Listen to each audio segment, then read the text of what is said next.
Hi, Virgo. This is your January 2020 astrology reading, and I do apologize. I'm a little late getting out with it, but it was the holidays and I was behind. With that being said, I'm trying to get caught up so I can get on to February. So this is for all Virgo, Sun, Moon, Rising, and Venus. And I always want to throw out there that if you're just coming to the channel and you're like Virgo and Venus, I am not talking about love. For me, Venus would be sensitivity and how that works for you or against you, how it serves you or it doesn't. When I am seeing Venus energy, this is just the way that it happens to work for me and how I see it. If you are a Virgo moon, then I am talking about your emotional depths throughout this reading. If you're a Virgo sign, we're talking more about your core energies of how you're feeling and viewing these energies. And if you're a rising, then, well, we're in the correct houses anyway. So that helps give you a little rundown. But I am being told that this month is going to be about your inner emotional security. In some cases, it's your inner emotional security within your very siblings, karmic lessons and reincarnations that are being made, coming into a new level of self-worth and self-value.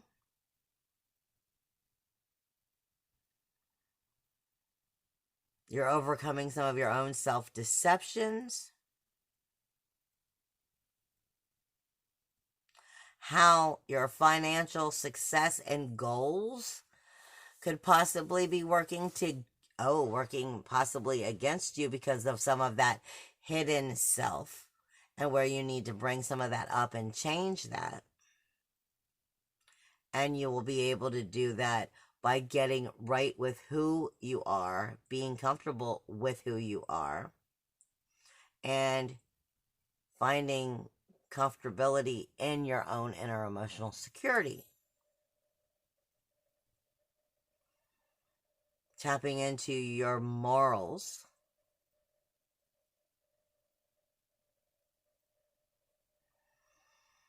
And your friends. Your friends, your goals, your wishes, your dreams, your memberships. And if they're more or less a good community for you or not. I'm sorry, I'm adjusting here. I love my little big outfit, but it also was a little big. Okay, so with that being said, I'm getting messages of your inner emotional security. You'll be receiving them and you should take action on them. But you should allow yourself to trust in the soulful messages that you receive, and that it's also helping you overcome some grief, sorrow, shame, blame, and fear. And help you, I'm not saying that you're not on the right track, but help you feel like you're getting back on your purpose, back in the way of fate, getting back in the right direction for you, or help cement you on your path. But you are definitely overcoming some frustration from where you're having problems speaking from the heart and delivering it. They just keep giving me hidden self. Hidden self, and some of that has to do with hidden self within reputation. So part of you might be afraid to have your true self come out. And by not getting right with your true self, those pieces that you think aren't going to be accepted, loved, or whatever, are actually attracting the wrong people. And actually causing the wrong reputation anyway, which is making you stubborn and inflexible because it's a change you might be uncomfortable with. Because that's dealing with fears. But this is all part of overcoming the karmic debt. Anything else?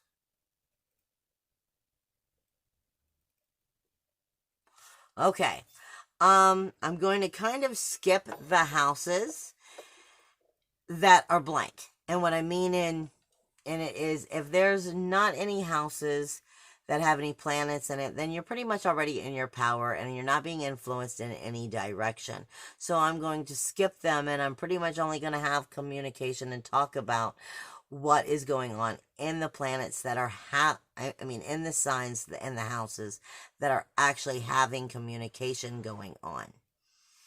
And there is influence going on. So like in your very first house, your self-awareness, your personality, you don't have anything here. However, in your second house, your second house is Libra. And this is your self-worth, self-value, your self-esteem. This is where liberation is found and created by being in that self-worth, self-value, self-esteem. Knowing your own personality, your own characteristics, knowing how to be aware of who and what you are, your identification, your image, and illuminating that. The thing is that this time you have Yira here, which is considered sacrifice and commitment, in Libra, as well as the collective consciousness is in Libra right now. So this is asking you to commit to your own self-worth, self-value, self-esteem. Libra typically wants to make balance and be fair. But 90% of the time, what I get from Libra energy is they want so much for harmony and fairness that they put themselves on the back burner. Well, your self-worth, your self-value, and your self-esteem creates your inner emotional security, and that should never be on the back burner. Okay? This is asking you to come into true realization. Invest in your own inner emotional security and invest in yourself. Give commitment to yourself at this time, and it will help illuminate you, your view, your appearance, your characteristics of who and what you are, and take you in a healthier direction. This is time to commit to self in this area.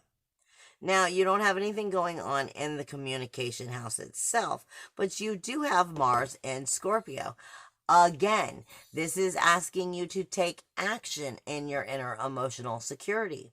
The fourth house is our house of the home, and it does deal with our spouses and the people who live in the home.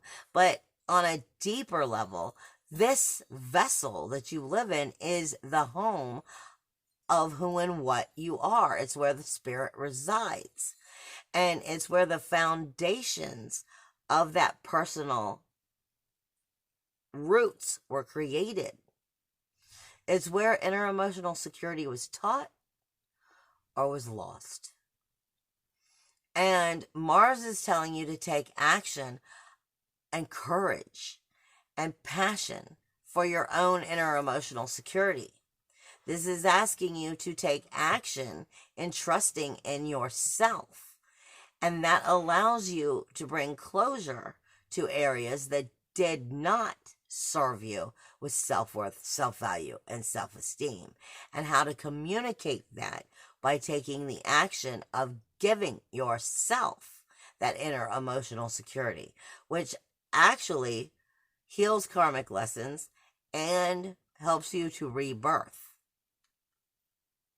Now, in your fifth house, this is supporting this again. Your fifth house is where the solar eclipse took place the day after Christmas. This is your creative expression. This is your getting on with people. This is where your personal interests, enjoyment of life, enjoying being a part of life, enjoying having fun, your pursuit of pleasure, your personal interests first start to make friends. This is where lovers first meet. This is where creativity happens. This is where your inner child gets to play. And in this area right now, you are coming into a whole new level of creative expression. You are coming into a new level of understanding what makes you tick. and why you enjoy it or why you don't. When you're not being given time for your own personal interests, for a love life, for pleasure, or to let your inner child play. This is asking you to set new rules, laws, and boundaries that do support you having that balance, having that opportunity. This is asking you to trust what your inner spirit tells you it wants and it needs, and allow you to enjoy and feed on that and play with that so that you can actually make new personal interests, as well as express yourself and figure out what it is that makes you enjoy life. You have an abundance going on here. The thing is Jupiter is abundance and higher knowledge, but Jupiter will bring abundance of whatever you feed it. So he's asking you to influence for yourself, not for others. If you don't have time for your own fun, then you're putting it into someone else's fun. And this is asking you to illuminate and shine and have fun and let your inner child play, because that inner child reminds you who you are and what about life you enjoy, as well as who you want to be around you to enjoy with. This is the pursuit of pleasure. This is what's been bringing itself up to you during that solar eclipse on the day after Christmas. Now, straight in opposition of that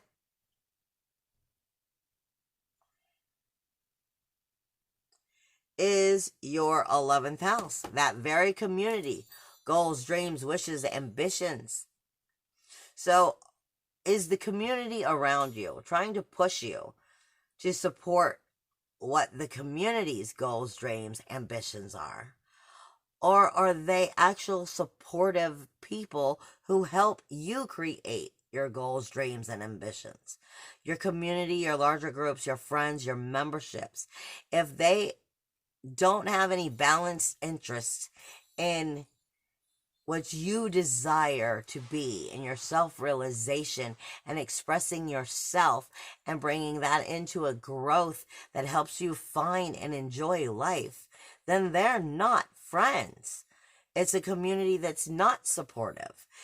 You want to make sure that the community, the membership, the friends help you figure out your self-realization, your self-creativity, your self-expression, your personal interests, so that you can be you, which ultimately strengthens that inner emotional security and your liberation. But if the community is pushing you to serve for them and not giving you free time for you, then it's the wrong community. It's the wrong friends. It's the wrong groups to be having. And you're going to see this go back and forth, like I said, over Christmas, and then through the eclipse on the 10th, and then go back again to this energy going back and forth right on the way, all the way up to the 24th, when you have the new moon in Capricorn. And it's illuminating if these groups, these friends, these memberships are ones that you want to continue to have or be a part of. Because either they're working with you, supporting you and helping you discover you, or they don't have time for you and they only want you to do for them. It's really what you're going to be acknowledging. Now,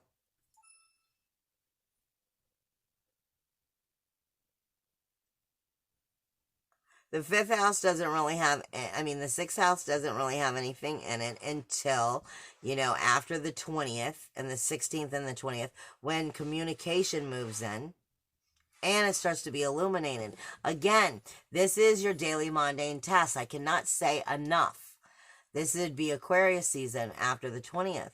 I cannot say enough that those daily mundane tasks speak to us on so much more powerful levels than we give it credit.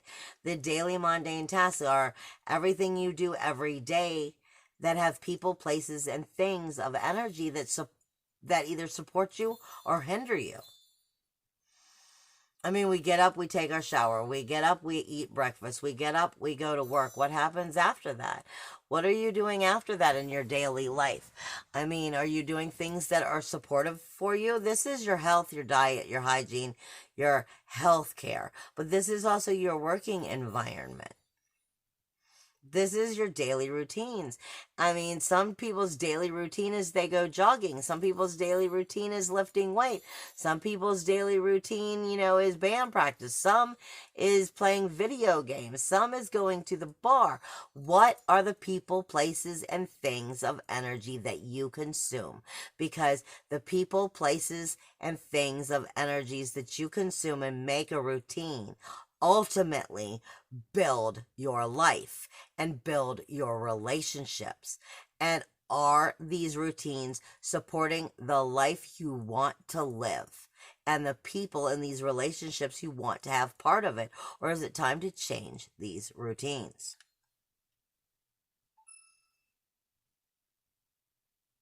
Your seventh house happens to be the relationships themselves.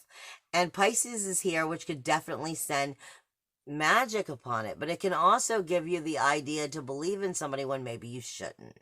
Venus is coming in and into the seventh house at this time for you. And Venus is not love the way I see it. Venus teaches you about sensitivity. She gives you the ability to charm your way through these relationships and make them work for you. But Venus also comes into this energy and is telling you whether she loves it and she's comfortable with it, ooey gooey, soft and chewy, and yes, more please, or yo, I'm very uncomfortable, don't touch me, this is not what I want. Venus speaks to you about what the sensitivity is and why it's the way it is. It talks to you about love, but it also talks to you about regret. Okay? It speaks to you about why you feel the way you do within these relationships. Listen to Venus. She has very much guidance to give you and help you to understand if you're being taken advantage of, or if you're maybe thinking that something is better than it is, if you're going down the road of nostalgia instead of the road of truth. Venus will help you desensitize the truth out of the relationship for yourself at this time.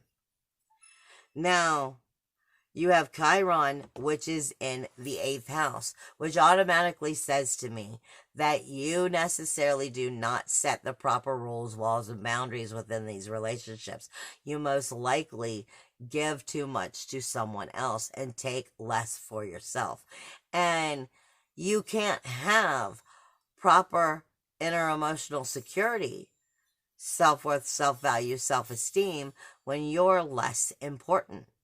So this is telling you at this time that you need to address if these are the proper rules, walls, and boundaries within these relationships. Because Chiron, the wounded healer, is trying to heal wounds within these relationships and help you learn how to create healthier and better relationships. Now, the ninth house for you is your higher self. This is your ethics, your morals, your spiritual truths, your psychic energy, your intuition. Uranus is coming out of retrograde on the same day as the lunar eclipse. And this is helping you to trust within that higher self. Trust within your own inventive self, your own intuition, your own inventive self, your own intuition, your own independence, to stand strong and firm on your own and find freedom by believing in yourself and finding union within that higher self so that it can help you strengthen those ethics and morals, psychic beliefs, your visions, your intuition, your higher knowledge of truth.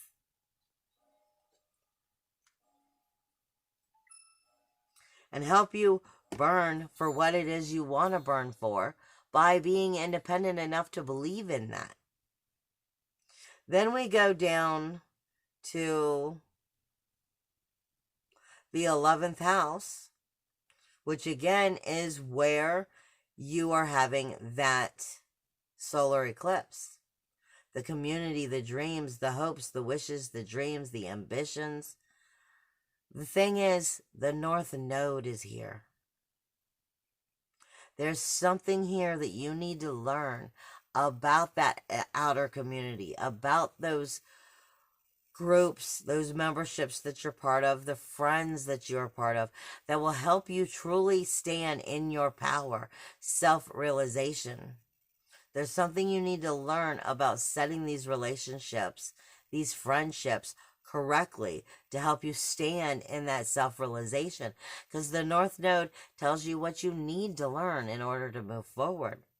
And this is specifically specifying on if these friends help support you getting to the root and the bottom and the truth of you, so that they can help you grow and mature into all that you were meant to be. Like I said, it's going all the way back around over and over again to that inner child, inner fun, inner play, and helping you get right with, if you have the right people that truthfully help you and allow you to be you. This is all about self-realization, sweetie. Self-realization, self-value, and self-love, so that you can honor yourself correctly. And make sure that you have the right people there to help you with this. It is a very powerful month for you. It sounds like a very good month, but this is definitely about connecting to your own creativity, your own child, your own fun. And allow that inner child to teach you to play again and remind you just who you are. I love you guys. Bye.